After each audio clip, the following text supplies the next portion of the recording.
Salam Bapak Ibu yang terkasih dalam nama Tuhan. Hari ini kita akan merenungkan kebenaran firman Tuhan dari surat 1 Korintus pasal yang ke-12 ayat 7 sampai yang ke-11. Demikian bunyi firman Tuhan.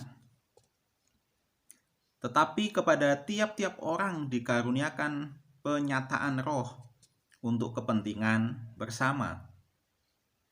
Sebab kepada yang seorang roh memberi karunia untuk berkata-kata dengan hikmat, dan kepada yang lain roh yang sama memberikan karunia berkata-kata dengan pengetahuan. Kepada yang seorang yang sama, roh yang sama memberi karunia iman, dan kepada yang lain ia memberikan karunia untuk menyembuhkan.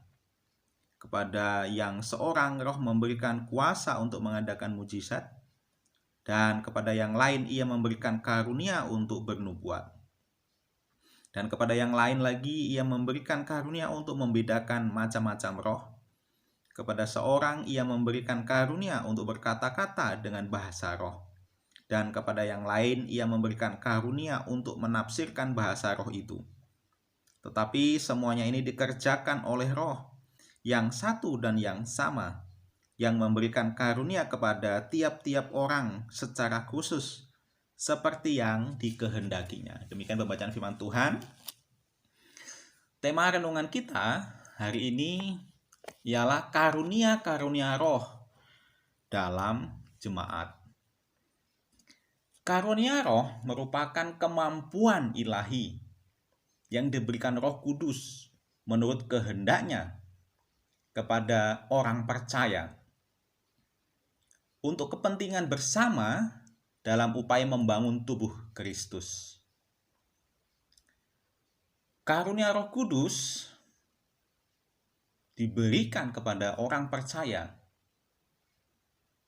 supaya membangun tubuh Kristus. Masing-masing orang percaya diperlengkapi dengan karunia yang berlainan dan unik oleh Roh Kudus. Dan ini merupakan kekayaan rohani yang patut disyukuri oleh setiap orang percaya. Paulus menjelaskan dalam ayat 8 sampai yang ke-10 ada 9 karunia roh. Karunia roh yang dimaksud ialah karunia untuk berkata-kata dengan hikmat, karunia berkata-kata dengan pengetahuan, karunia iman, karunia penyembuhan, karunia untuk mengadakan mujizat, karunia bernubuat, karunia untuk membedakan macam-macam roh, karunia untuk berkata-kata dalam bahasa roh, dan karunia untuk menafsirkan roh itu.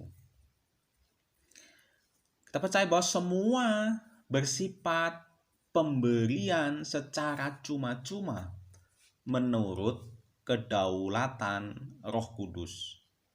Karena itu, setiap orang percaya wajib hukumnya untuk bergantung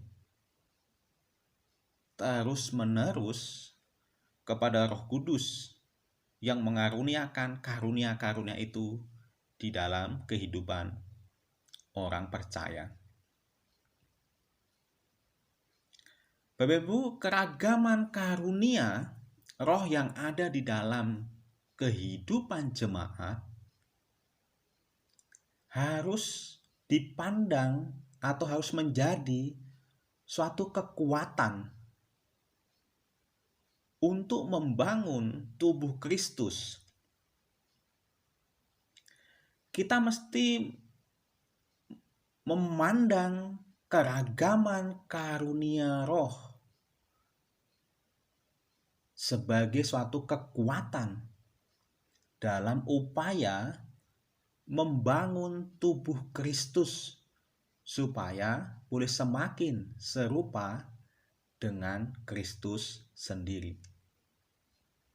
bukan malah menjadi satu ancaman bagi kesatuan tubuh Kristus.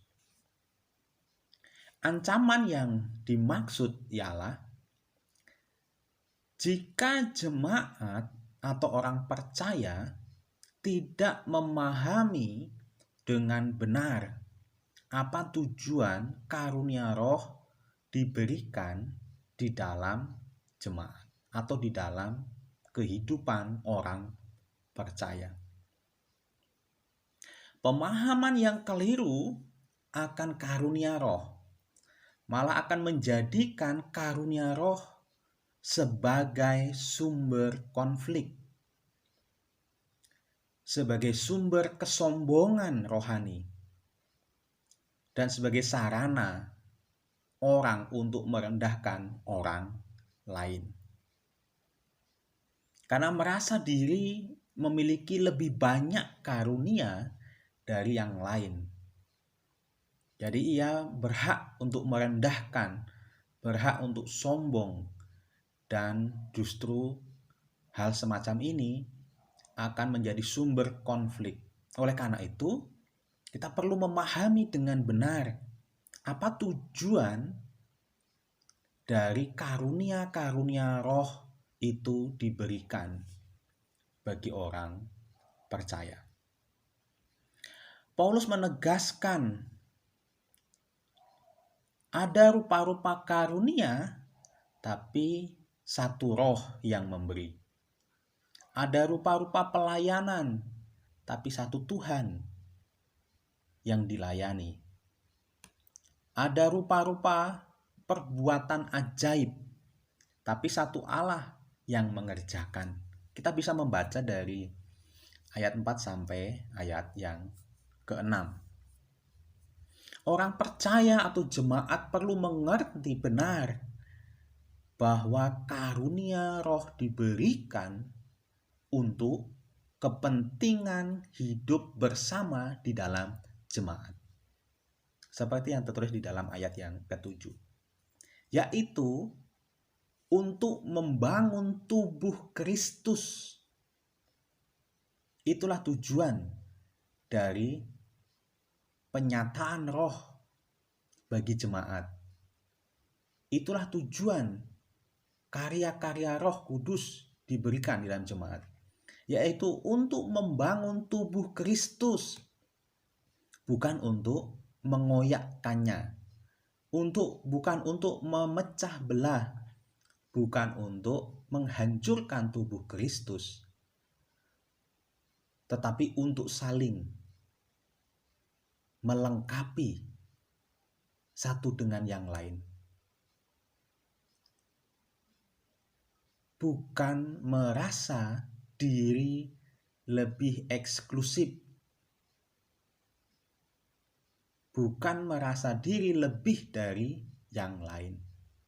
Dan yang terpenting ialah karunia roh diberikan supaya setiap orang percaya dimampukan untuk melayani Tuhan secara efektif.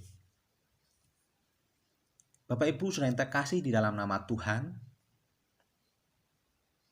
karunia Roh Kudus diberikan guna untuk membangun tubuh Kristus, untuk memperlengkapi satu dengan yang lain, bukan menjadikan diri lebih eksklusif, dan untuk melayani Tuhan dimanapun kita berada. Yang menjadi pertanyaannya bagi kita ialah, sudahkah kita mengerti apa karunia roh di dalam hidup kita? Sudahkah kita memahami apa karunia kita? Kalau belum, mari kita meminta hikmat Tuhan untuk kita mengerti karunia roh di dalam hidup kita. Yang kedua, sudahkah kita mempergunakan karunia roh yang ada pada kita untuk membangun tubuh Kristus, untuk menguatkan persekutuan tubuh Kristus, dan untuk melayani Tuhan lebih dalam lagi. Kiranya Tuhan menolong, memampukan kita untuk kita dapat lebih lagi di dalam Tuhan. Tuhan Yesus memberkati. Salam.